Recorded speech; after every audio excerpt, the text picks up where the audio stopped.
Pessoal, então, continuando a nossa correção, ainda na página 90, eu pedi o exercício 7.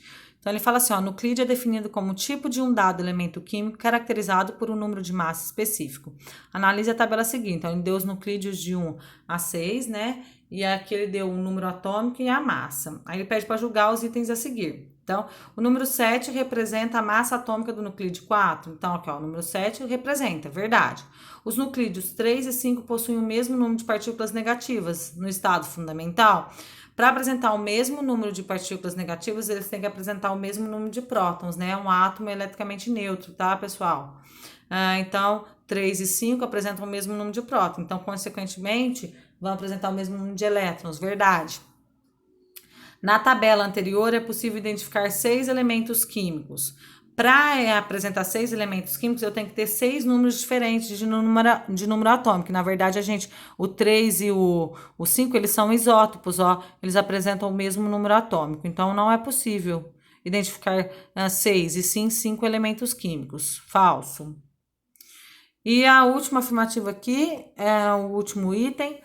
É possível calcular a partir da tabela o número de nêutrons de cada nuclídeo? Sim.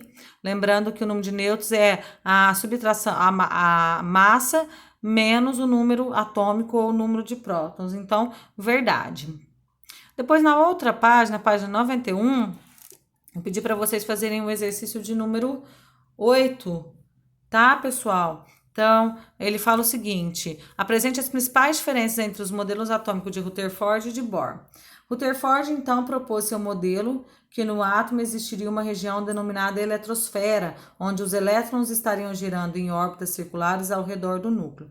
Porém, esse modelo não conseguiu explicar o fato de que toda carga elétrica em movimento deveria emitir parte de sua energia na forma de radiação eletromagnética, o que levaria o elétron a descrever uma trajetória espiral decrescente até chocar com o núcleo. Para explicar o motivo desse fenômeno, a Bohr desenvolveu seu modelo baseado na mecânica quântica, que postulava que os elétrons só seriam aos elétrons só seriam permitido ocupar certos estados estacionários de energia, sem ganhar ou perder energia, descrevendo órbitas circulares ao redor do núcleo, ou seja, o elétron poderia absorver ou emitir energia somente ao passar de um estado estacionário para o outro, correspondendo à diferença energética entre eles. Essa resposta para o exercício 8. Depois eu pedi os testes, né? Então, eu pedi o teste 1, vamos para o gabarito, tá? O teste 1 tem como alternativa correta a letra D, tá, pessoal? Depois o teste 3. O teste 3, letra A, tá? Então, tem como alternativa correta a letra A. Depois o 4, teste 4, a resposta é a letra B. O 5, a resposta é a letra D. O 6, a resposta também é a letra D. O 7, a resposta também é a letra D. Então, lá, uma espécie química possui 12 cargas positivas, 10 cargas negativas e 13 nêutrons. É falso afirmar que o ânion formado possui 2 cargas positivas. Não é o ânion, e sim o cátion, tá, pessoal? D, 2 positivas a mais, átomos carregados positivamente são chamados de cátions, né? Os íons carregados positivamente. Exercício 8. Um átomo constituído de 17 prótons, 18 nêutrons e 17 elétrons apresenta, respectivamente, número atômico, é o mesmo de prótons, então 17, e número de massa, 17 mais 18. Então, dá num total de 35, alternativa D. Exercício 9. Marque a alternativa que faz correspondência correta aos cientistas. Então, Dalton, tá, pessoal?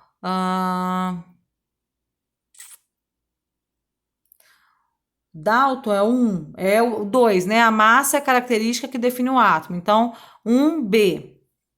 Thomson